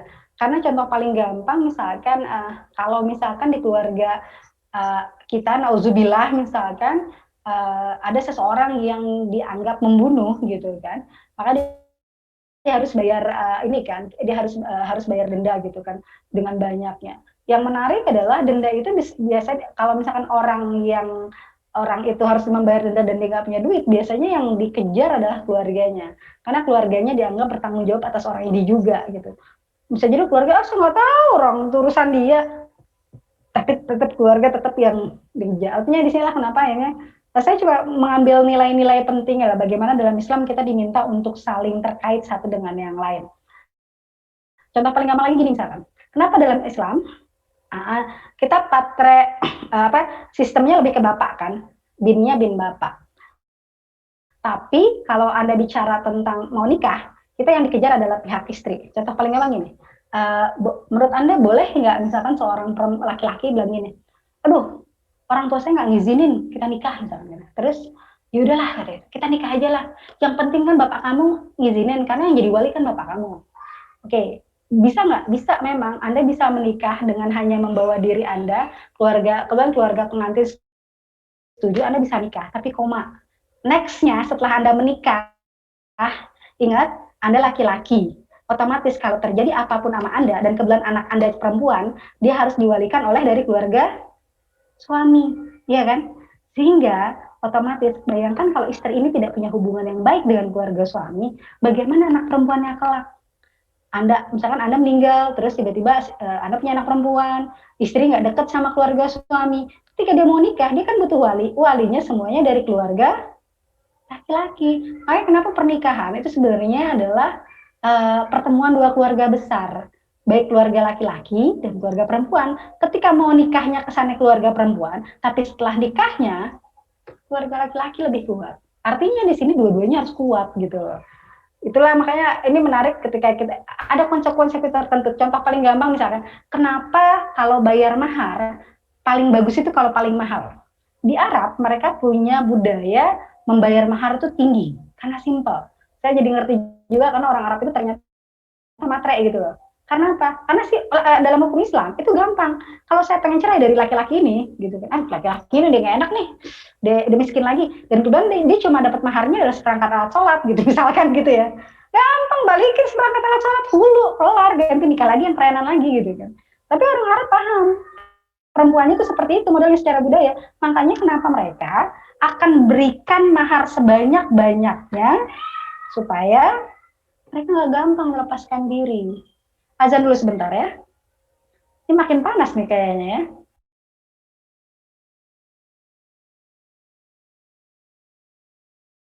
Budayanya dengan budaya Indonesia. Budaya Indonesia itu yang saya suka bilang gini, mahar sebenarnya adalah sesuatu yang harus bisa dipindahkan sebenarnya. Makanya kenapa akhirnya kenapa mahar itu adalah seharusnya suatu barang yang bisa dipindahkan, karena kaitannya dengan hulu. seorang perempuan yang ingin ketika melepaskan diri dari suaminya karena suaminya nggak mau nyerain, dia tinggal balikin maharnya, kelar, lepas gitu kan. Cuma masalahnya kan kita lebih banyak sisi romantisme, lebih banyak sisi-sisi simbolis, sehingga akhirnya mahar di Indonesia perangkat alat sholat. Saya ngebayangin perangkat alat sholat, terus alat sholatnya itu dipakai sholat, terusnya dia jamuran. Seru kali ya. Oke, saya udah nggak mau sama kamu, saya balikin sholatnya gitu, kelar tuh urusan gitu. Datangnya misalkan Anda kan mengatakan, ya udahlah saya maharnya adalah hafalan juz 30 juz. Pertanyaannya, apakah wanita itu menerima sesuatu dari hafalan itu? Enggak. Atau Anda mengatakan, ya udah kalau kamu mau cerai dari saya, kembaliin hafalan juz saya gitu. Emang dia saya terima gitu. Kan yang dengerin banyak gitu. Nah ini itu yang kita bilang simbolis. Karena ujung-ujungnya adalah kenapa akhirnya mahar lebih pada minimal seperangkat alat sholat, itu simbolisnya, dan 1 gram emas dan lain sebagainya. Nah yang menarik lagi, orang Indonesia itu kan cuma, makanya saya suka sebel, waktu di Mesir itu pernah saya didatengin oleh seseorang laki-laki dan atau bahkan seorang ibu-ibu yang ngomong gini, kamu orang Indonesia ya? Iya. Atau nggak, ada teman saya, dia tuh ngomong gini, saya cita-cita pengen nikah sama orang Indonesia. Saya nanya, emang kenapa? Karena mahar mereka tuh kecil banget, cuma seperangkat alat sholat. Saya sebel dengernya, serius. Karena mereka melihat tuh sampai seperti. Cuma memang budaya kita kan gini, orang Indonesia orang Indonesia itu maharnya nggak banyak, tapi kitanya juga nggak banyak nuntut sebenarnya Indonesia. Karena betapa sering kita lihat kasus gitu kan, betapa sering kita lihat kasusnya itu gini, ada seorang wanita ya kan, ditinggal oleh suaminya bertahun-tahun nggak ada kabar. Padahal yang menariknya lagi di Indonesia kita punya sigo taklik yang mana kesannya itu seorang suami harus tanda tangan, bukan harus sih, dia diperbolehkan milih mau tanda tangan atau tidak di awal. Kalau yang kayak sigo taklik itu artinya kalau dia meninggalkan istri 3 bulan 6 bulan berturut-turut, ada pernyataannya itu, dan istri saya tidak rela, maka istri saya bayar 10.000, maka jatuhlah talak status. Di Indonesia ada klausul tersebut. Cuma walaupun klausul tersebut ada, orang Indonesia nggak banyak yang paham. Jadi betapa sering gitu di radio-radio orang cerita, suami saya udah pergi bertahun-tahun, loh kemana? Nggak tahu, loh terus gimana? Iya, padahal saya bingung, saya nggak dinafkahin, bla bla bla. Kan simpel, ibu waktu nikah tanda tangan sigo taklik gak? Iya, ya udah datang aja ke pengadilan, bayar 10.000, udah talak pertama, kelar gitu loh. Cuma mereka nggak paham, tapi malu nanti jadi janda gitu. Artinya bayangkan bandingkan dengan wanita Arab yang bahkan suaminya ada, terus dia ngerasa nggak betah. Kan Anda pernah dengar nggak yang dulu kasus di di kisah Nabi yang kisah hulu itu, yang bagaimana seorang laki-laki bilang, seorang perempuan bilang ke Rasul, saya sudah tidak tahan sama dia, kenapa? Soalnya mukanya jelek banget gitu kan. Cuma masalah itu, terus ya udah kalau gitu balikin mahar yang kamu pernah terima, ya udah saya balikin. Sesimpel itu gitu. Kalau itu terjadi di Indonesia, itu berapa banyak orang yang bisa ngejanda gitu loh, dan milih nikah lagi dengan yang lain. Tapi kan budaya kita nggak gitu. Kita udah dikasih mahar dikit, kita juga punya hukum sosial yang takut banget jadi janda gitu kan. Mau nikah lagi artinya mau nikah lagi juga malu gitu kan. Ya udah gitu. Artinya budayanya beda. Makanya saya inget banget waktu ke Lombok, terus dia cerita, ada salah satu kiai, dia cerita, saya bingung katanya, kenapa Pak Kiai gitu, daerah sini tingkat perceraiannya tinggi gitu ya. Terus jadi selama setahun saya sudah bikin, katanya dia sudah bikin kayak pengajian gitu, khusus buat ibu-ibu bagaimana mempertahankan rumah tangga. Setahun tuh dia melakukan kegiatan itu, dia bilang, tapi ternyata perceraiannya nggak ngaruh gitu. Tetap tinggi gitu, tetap stabil segitu, nggak turun gitu. Akhirnya dia mikir, jangan-jangan sebenarnya yang bermasalah bukan perempuan gitu. Akhirnya dia ubah taktiknya, dia ubah menjadi ngajian khusus bapak-bapak bagaimana membina rumah tangga. Dan ternyata di situ baru ketahuan, baru efektif gitu loh. Baru efektif, barulah terjadi perubahan. Barulah ternyata Anda nggak bisa menuntut kewajiban dari istri Anda kalau Anda tidak menunaikan kewajiban Anda. Dan ini hal-hal kayak gini menarik gitu. Ini jadi penelitian tuh seru tuh, bagaimana akhirnya jangan-jangan selama ini kita suka membuat para ibu harus banyak ngaji, tapi kalau pasangannya juga nggak ngaji ya gimana gitu. Oke ya, menarik. Oke, sampai sini ada pertanyaan lagi? Kalau nggak ada, saya kembalikan kepada MC sebelum ditutup. Terima kasih Ibu. Sama-sama. Ibu, saya izin bertanya, Bu. Sebenarnya kasusnya sama sih, Bu, kayak Egis. Jadi ceritanya ada cowok yang dipaksa nikah sama orang tuanya buat nikahin cewek, misalkan si A. Karena si cowoknya itu sering dipaksa-paksa buat nikah, akhirnya kan mau nggak mau nikah, Bu. Nah, pertanyaan saya, apa sih hukum akad yang berlangsung itu, Bu? Apakah sah atau tidak gitu? Karena kan kalau ngucapin akad itu kan dari pihak cowok, sedangkan hati cowoknya itu nggak ikhlas gitu, Bu. Nah, yang pertanyaan kedua, ada nggak sih, Bu, kandungan ayat Al-Quran yang menyatakan buat orang tua tuh lebih ngebebasin anak-anaknya buat memilih pasangan masing-masing gitu, Bu? Karena kan ada tuh, Bu, yang dijodoh-jodohin gitu. Oke. Gitu, Bu. Oke, pertama adalah ini kasusnya laki-laki lagi ya. Berarti saya bilang laki-laki cemen. Jahat banget saya. Oke, teman-teman, kalau kasusnya tadi laki-laki kan punya hak untuk mengungkapkan. Yang kalau kasusnya perempuan mungkin saya jawabnya beda ya. Kalau perempuan masalahnya karena kalau kasus perempuan tuh kadang suka aneh gitu. Saya ingat banget teman saya dipaksa sama orang tuanya nikah. Nah, besok bapak nikahin kamu ya gitu. Hah? Anaknya kaget. Hah? Apaan, Pak? Ya udah ya, kamu besok siap-siap. Dia bingung kan, tiba-tiba si bapaknya di ujung sono, dia tiba-tiba berjabat tangan dengan seorang laki-laki, saya terima nikahnya, bla bla bla bla bla. Tiba-tiba anaknya cuma ditelepon, nak selamat, kamu sudah jadi istri. Nggak bisa ngapa-ngapain kan anak perempuan. Itu seru banget tuh kayak gitu tuh. Artinya, nah kalau kasusnya laki-laki, itu kan ada proses. Laki-lakinya akan berjabat tangan. Dia punya kesadaran. Kalau dibilang dia dipaksa tanda kutip. Kalau orang barat kan sering tuh kisah-kisah yang dia dalam keadaan mabuk, terus dia nggak berakal, tiba-tiba dalam kondisi sadar, saya sudah nikah gitu kan, dan ternyata nikahnya dianggap sah gitu kan. Nah itu dipaksa dalam keadaan dia melakukannya dalam keadaan tidak sadar. Tapi kalau cerita versi kamu tadi kan enggak, dia cuma ngerasa dipaksa, tapi mulut dia kan tetap keluar, dia tetap mau duduk di depan wali perempuan, dia tetap mau mengucapkan. Jadi kalau dibilang dipaksa, dia mau melakukan, berarti ada konsekuensi gitu. Kalau memang dia ngerasa dipaksa, ya jangan lakukan gitu. Itu yang pertama. Makanya kenapa saya bilang beda antara perempuan. Kalau perempuan tuh benar-benar kerasa gitu kan. Walaupun perempuan mau nggak mau ngejalanin. Karena apa? Nak selamat, kamu sudah jadi istri. Karena apa? Yang jabat tangan bukan perempuan, yang jabat tangan laki-laki dan wali gitu.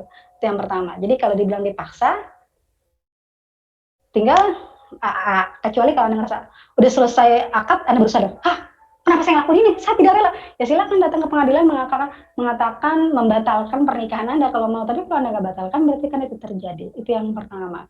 Yang kedua, sebenarnya dalam hukum Islam sendiri, seorang wali diminta, ada yang kita bilang wali mujibir. Wali mujibir adalah wali yang punya hak untuk menikahkan anaknya, tapi biasa perempuan. Karena anak perempuan yang masih perawan dan mungkin dia belum kenal laki-laki, itu makanya diperbolehkan oleh wali untuk dinikahkan. Setelah ngerinya, makanya biasanya, tapi kalau si perempuan ini sudah paham atau nggak, bisa jadi dia sudah janda, maka biasanya mereka boleh menikahkan diri sendiri, artinya nggak perlu dipaksa gitu maksudnya. Tapi kalau perempuan, gitu, tapi kalau laki-laki enggak. Mungkin kalau Anda mau menarik nih, pelajari deh di Lombok. Di Lombok tuh kadang sadis, makanya pernikahan dininya seru tuh. Jadi di Lombok itu, saya punya teman hakim, dia sampai cerita, kita pusing salah. Kenapa? Di sana adatnya itu seru. Karena adatnya itu di sana berlaku begini. Kalau ada seorang anak perempuan, diajak jalan sama anak laki-laki, pulang dari rumah lebih dari jam 9 malam, maka otomatis dianggap anak perempuan itu dibawa lari oleh laki-laki tersebut, sehingga si laki-laki itu wajib menikahi anak perempuan tersebut. Si keluarganya tidak akan mau menerimanya lagi kecuali sudah dinikahi. Jadi kenapa akhirnya pernikahan dini di sana sangat kental? Karena artinya mau nggak mau mereka harus nikah karena adat. Kata teman saya yang hakim, bayangkan peraturan negara kita itu 18, sampai sekarang udah naik 22 tahun untuk perempuan. Ini cuma gara-gara si perempuan ini nggak pulang on time, jam 9 harus dinikahi. Kita harus bikin surat rekomendasi karena ini adat. Yang jadi masalah ketika mereka menikah dini baru 12 tahun, dia pulang jam 9 malam. Mungkin di Jakarta hal yang biasa kan, tapi tidak di sana gitu. atau 15 tahun anak SMP diajak keluar pulangnya kemalaman, nikah lah gitu. Dalam keadaan mungkin nikahnya cuma di sebulan 2 bulan terus kayak aman damai sejahtera, kesana-sana kan masalah finansial, masalah rumah, dan akhirnya rata-rata memang mereka bercerainya dini juga gitu. Sehingga mereka mengatakan agak sulit gitu karena si perempuan ngerasa saya dinikahkan, cuma pertanyaan dari keluarganya, lu terus ngapain situ main sampai lebih dari jam 9 malam gitu. Mungkin nanti dia ngeklaim lagi, orang waktu itu nggak ada kendaraan, lo udah tahu jam gitu ya, jam keluar gitu. Nah itu kan suruh nggak kelar-kelar masalah kayak gitu. Ini sebenarnya makanya kita bilang pelajari budaya, pahami budaya, karena bisa jadi kita tidak bisa menyalahkan satu sisi gitu. Kayak contoh tadi laki-laki, dia merasa dipaksa oleh orang tuanya untuk menikahi, itu pilihannya sebelum dia datang ke ruang akad dia bisa bicara. Kalau perlu nggak usah datang lagi ke akad, itu lebih seru lagi kan. Nggak jadi itu nikah gitu. Tapi kalau dia sampai akhirnya mau didandainin, mau duduk, mau salam, berarti kan itu udah sangat kesadaran tingkat tinggi gitu. Bahkan kalau dibilang sampai punya anak, terus dia masih ngaku saya dipaksa, itu pertanyaan seru itu ya. Kok dipaksa punya anak? Dan itu dan lain sebagainya. Oke ya, dipahami ya? Ibu, ya. Berarti meskipun si cowoknya itu nggak ikhlas gitu, tapi tetap sah aja gitu Bu akadnya. Loh, kan yang tahu ikhlas kan nggak penting, yang penting dia di jabat tangan kan? Iya Bu. Artinya ikhlas atau nggak ikhlas kan yang tahu diri dia sendiri. Kita orang fikih melihatnya bukan dari dalam hati, karena kita nggak bisa baca hati orang. Anda nggak bisa dong mengatakan, Bu saya mau sedekah, gitu. Saya sedekah 100.000, udah dimasukin terus dia ngomong saya nggak ikhlas. Loh, yang penting itu udah jatuh, mau ikhlas apa enggak, uang itu dilari ke orang. Saya nggak ikhlas, balikin lagi dong, nggak bisa, gitu loh. Ini yang kita bilang, karena lagi-lagi orang fikih melihat dari apa yang dilakukan. Kalau dibilang, kecuali kalau Anda mengatakan, ya dalam hal, tadi saya bilang, dalam hal mabuk aja orang kadang masih tetap berlaku, apalagi ini, dia jelas-jelas duduk, dia jelas-jelas ini, terus dia masih mengatakan tidak ikhlas, terus ngapain jabat tangan akad, itu bahasanya itu loh. Jadi kesannya itu cuma apa ya saya bilang modus lah, apalagi kalau ternyata dia melakukannya itu untuk pendekatan ke cewek lain. Terus saya suka sebel banget tuh kayak gitu. Iya saya sebenarnya dipaksa gitu, iya saya gini-gini jadi begini deh gitu. Jadi saya bilang modus tuh sebenarnya. Oke ya, ada lagi? Terima kasih ya Bu. Sama-sama. Oke, ada lagi? Oke, kalau nggak ada teman-teman udah 15.30. Oke, hari ini saya nggak akan kasih tugas lagi lah, belum lah. Saya belum kepikiran untuk mengacaukan diri. Saya nanti minta di grup kelompok 1 untuk memilih 3 peserta terbaik versi Anda. Dan di GCR sebenarnya saya sudah lihat sudah lihat PPT-nya kelompok 1. Jadi teman-teman kalau ada yang ngerasa, aduh saya mau nanya banyak sebenarnya terkait dengan materi hari ini, tanyakan saja di GCR ya, di bawah komen PPT-nya. Saya berharap nanti kelompok 1 mungkin bisa lirik-lirik, oh ada yang nanya, ada yang dijawab lah gitu, seperti itu. Jadi semoga tetap bisa nanya. So, saya nggak tahu nih teman-teman pemalu atau gimana gitu loh, sehingga akhirnya pada anteng, kalem, nggak ada yang nanya gitu. Oke, untuk minggu depan kelompok 2 sudah bersiap, kelompok 3 siap jadi penguasa diskusi. Saya tutup, oke bisa ya? Sukses buat semua. Oke, silakan.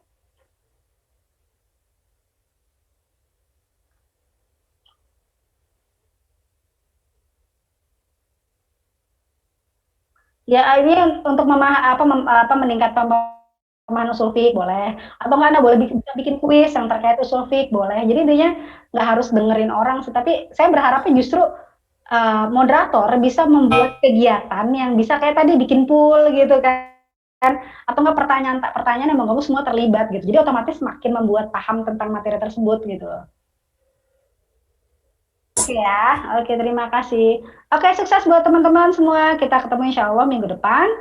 Kelompok 2 dipersiapkan dengan baik. Sehari sebelumnya sudah ada linknya, jadi kita bisa baca lebih banyak. Oke, saya tutup. Assalamualaikum warahmatullahi wabarakatuh. Waalaikumsalam warahmatullahi wabarakatuh.